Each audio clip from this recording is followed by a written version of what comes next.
This video is brought to you by Miniature Market. Thousands of board games, discounted prices, miniaturemarket.com. Hello my friends, it's the Game Boy Geek here. Today it's all about the spies. Can we together, cooperatively, find them all out there in the field without running into the assassin? Today we're going to be taking a look at Codenames Duet. This is the latest version in the Codenames universe from Czech Games Edition. It is for 2 or more players and it is a cooperative version of the game. It's similar, but yet there's some differences. So check out this overview and then I'll see you on the other side.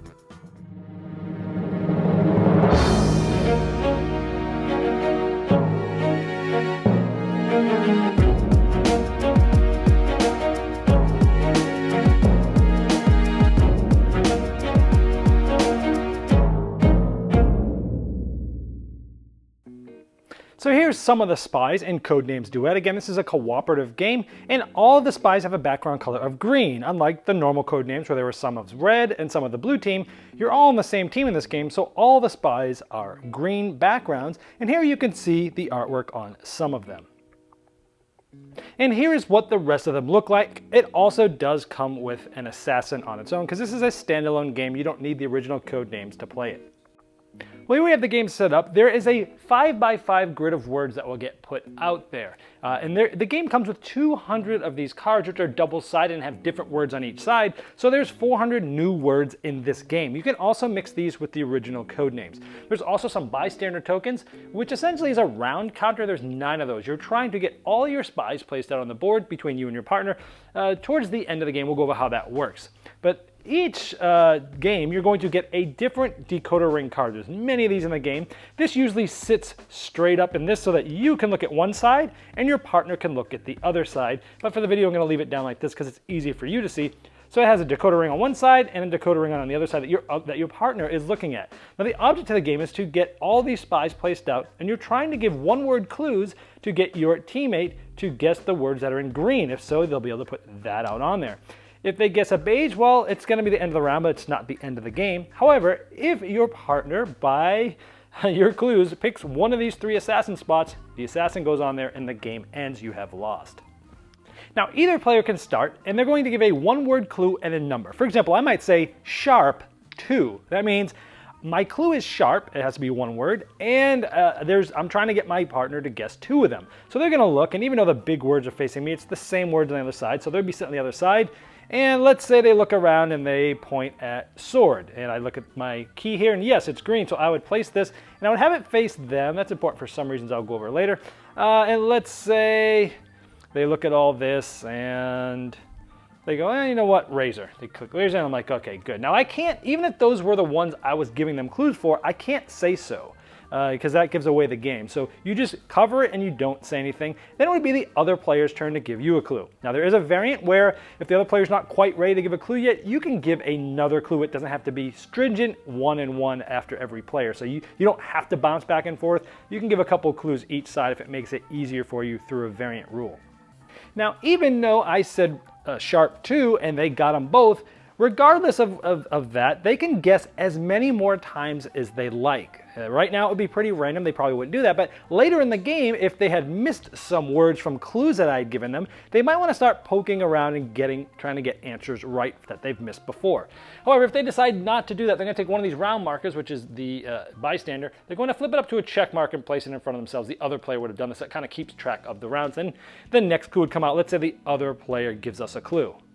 So let's say it's the other player's turn, and they say scary 3, and I look this over and I point at zombie, and they go, yes, that's correct. They'd put it facing me. The reason why you do that is when you're looking at your cards, sometimes the other player, you may have guessed something that is on the assassin on your side, but that does not necessarily mean it's the assassin on the other side. So this just helps you keep everything sane. I'll go over a little bit more on that in just a moment. Let's say for my second one, I pick fog, and they say, you know, no, that's not right. It was a bystander. They're going to place this as the round marker. The turn is ended. I cannot point at any more, and this arrow points to me, meaning this is a bystander. Now, the important part of this game is just because it's a bystander for me doesn't necessarily mean it's a bystander for the other player. Because if you look at this is the 1, 2, 3, 4th card, it's actually green. So even though I guessed it wrong, it wasn't the right one for me, I need to get my partner to guess that before the game's over, and that's a very interesting part of this game. Also, the three assassins. The three assassins on my side are one of three things on the other side, which means it's the same word. So this word here, tear, it is either going to be the other player's assassin, meaning I want to stay away from it. It could possibly be a green one that I actually need to guess, or it could be an innocent bystander. So for the three different assassins, they are going to be one of those three different things. So as the game goes on, as those get covered up or not, you can use deductive reasoning to figure out what's going on there, and it makes it a very clever game in that regard. Now let's fast forward to the end of the game here. Now keep in mind that some of these might be bystanders on both sides, and if you had both picked it, there'd be one for each side there facing this way and this way. Now let's say it's the end of the game. If you had gotten all 15 out there before or at the end of when all the tokens are gone, you've won. However, in this case, all the tokens are gone and we still have 2 clues left. Actually, one for my partner, which is going to be this one, and one for me, which I don't know. At this point, you can no longer communicate, but it's sudden death. The player or players that still have things to guess will just point. If they get something correct, like let's say they pointed at that, it would then be correct, and then it would be up to me to get the last clue, and I would go, and let's say I put it, and I would either win or lose, and that's sudden death. Now let's look at some of the other components. I told you there was a lot of these. There are a ton, so there's a lot of different games you can play. And again, even the same card could be flipped this way or this way, and it's still very different. Now there's also 2 extra bystanders that are blue backgrounds. These are ones you don't play with by default, but if you're having trouble winning or you want an easier game for your first game, you can add 2 more, which essentially gives you 2 more rounds in the game. Now there's a way to actually play a campaign mode. We started in Prague, it's in bold here, 9-9. That meant that when we played this, we started with 9 tokens that we were using. There's 8 here now because I'm about to show you something else. But let's say we completed this. We would check mark it, and then we could go to any of the cities that's connected to Moscow for our next game. 8-8, let's say we went to Moscow, there'd be 8 tokens, and there'd be 8 face-up bystanders. So essentially it would be the same game with 1 round less, which would make it a lot harder.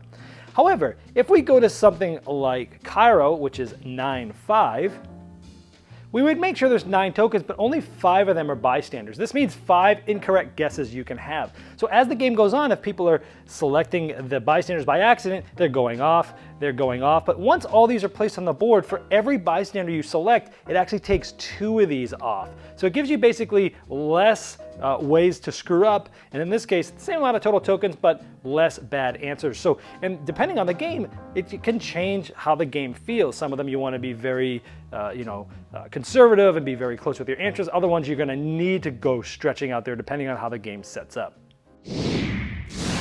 All right, well, there's Codenames Duet. Now, Codenames in general, let me give you some perspective, is a game, the original one, that I absolutely loved. It's one of the few games that I've reviewed and gave a perfect 10 to. I just love it. I've used it in so many different environments with gamers and non-gamers. I took them to work, things like that. I just love the game. I love the words version of it much better than the pictures version. So I saw this coming out, I was really interested. I got a chance to play it earlier, a few months ago, but back in March at the Gamer Trade Show, and the game went through some development after that. I even presented some videos of some sneak peeks of it a little while ago, and it's even changed since then, but I gotta say I like and enjoy the changes that are here. So what do I like about this version? Well, first of all, you get 400 new words, and that's awesome. And I like the fact that if you buy this game, you've never played Codenames before, I like that there's a lot of words in there, but I also even more like that it's the same setup as before, so you can just add this to the original Codenames. There's also a little icon on the cards where you can see that it's from the Duet, so if you ever want to split them back out again, you can do that. So I like that it's even more Codenames.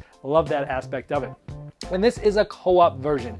Now, this game shines so well as team versus team, the blue team versus the red team, the original game, that it's hard to think that there is a version that would actually beat that, because it's so tense. It's fun doing like guys versus girls or the adults versus the kids. But I gotta tell you, I typically like cooperative games, and I really enjoy this version of it. It's just so fun to try to work with somebody else in order to get things done. It feels different, but yet it's very similar. So I liked the cooperative aspect of this. Now this game, in my opinion, is even more cerebral than its counterpart, than the earlier version, the regular version, because It's just most of the time, if you play as the Duet version, 2 players, it's just you and someone else. But the thing is that when there's less players, you don't hear them talking. And so if you play with a lot of people, which you can play this with more, I'll get to that in just a moment, you typically are hearing people talk. And if it's just one-on-one and you're working together, you don't get to hear what they're thinking unless they're talking out loud, which I actually encourage because it actually helps the clue giver. But this game is more cerebral because there's actually some deductive reasoning that goes on here. So there is this aspect, this unbelievably awesome aspect where three of the green clues are also green for the other player. There's also with the bystander, with the assassins, that out of the 3 assassins, one of them is the assassin on the other side too. One of them is actually a clue that you need to get on the other side, and one of them is an innocent bystander. So knowing that, there's actually a key on the back of the book that shows you all of how they relate to each other. And when it comes down to it, there's some tough choices to make, but you can use deductive reasoning based upon what they've guessed, where they are, looking at the chart, going, oh, okay, it must have to be one of these. And I love that. I think it gave this game another layer of interest, of things that just absolutely interest me. And you can either just ignore it, or you better use it, because this game is tough. And so I really like that aspect, that it added a deductive element to the game that wasn't there before, and it just made the game deeper, in my opinion. I love the campaign mode. Now, this game is hard. To beat it on the standard 9 is tough. But if you play this with the same person a lot, you get on the same wavelength, it's possible that you could be beating this regularly. So I love they added that campaign mode where you're going through the different cities, and the different ones have different styles where sometimes you want to be super conservative, sometimes you have to go wild. And I really love this aspect. It just added just one more awesome dimension to an already great game. I love the variant. So when I first was taught this game, I was taught that any player can give a clue anytime. You don't have to go back and forth. And I love that aspect of this. It is now a variant rule, and I am so pleased that they kept this in. I actually lobbied CGE to keep this rule in because giving clues is tough in this game. It's tough in the original game. It's really hard in this game too. But I like it that I can play this game with my wife, who's not a big gamer. And she doesn't like the super cerebral stuff. But I can give like the first 2 clues, and hopefully she'll guess some of those, and it will make it a little easier for her to give a clue because there'll be less things on the board contingent for what that might mean. And so I like the aspect of this free form, more I'll give a few clues in a row, then you can go when you feel comfortable. And I really love that aspect because it allows you to play this in different scenarios that you normally couldn't, aka with my wife. And I also like that you can play this with more than 2. Now, it's called Codenames Duet, which you think just 2 player, but it's not just 2 player. I actually played this with multiple people on both sides, and it still works really well because, as I spoke about earlier, now there is more talking like the normal version. The other player can hear the clues, what you're thinking. Also, sometimes it's just hard to come up with a clue and someone else comes up with one. They whisper in your ear, okay, it sounds good. They give it to you. Sometimes you need that extra help. So even though it's called Duet, I wouldn't just call this the 2-player version of Codenames. It's much more than that. It's the cooperative version of Codenames that's designed for 2 but plays well with more. And so that's it. Anything I don't like about this? Well, it is very challenging, as I mentioned earlier, and it might be too hard, but I do like that they added 2 extra tokens that you can play and make it easier. So, and I'm just stretching here because I love the game, but it is a very challenging game. And then with 2, you know, as I mentioned earlier, you don't get to really hear what they're thinking unless they talk out loud. So if you're playing with 2, talk out loud. Again, those are 2 cons that are possibly there. You're going to want to work yourself around those. Unbelievable game. I'm giving this a 10, just like I gave the original version. I like it as much as the original, if not maybe even slightly better. That's how highly I think of this. So I'm keeping it in my gaming library. Let's induct it properly with a saxophone serenade.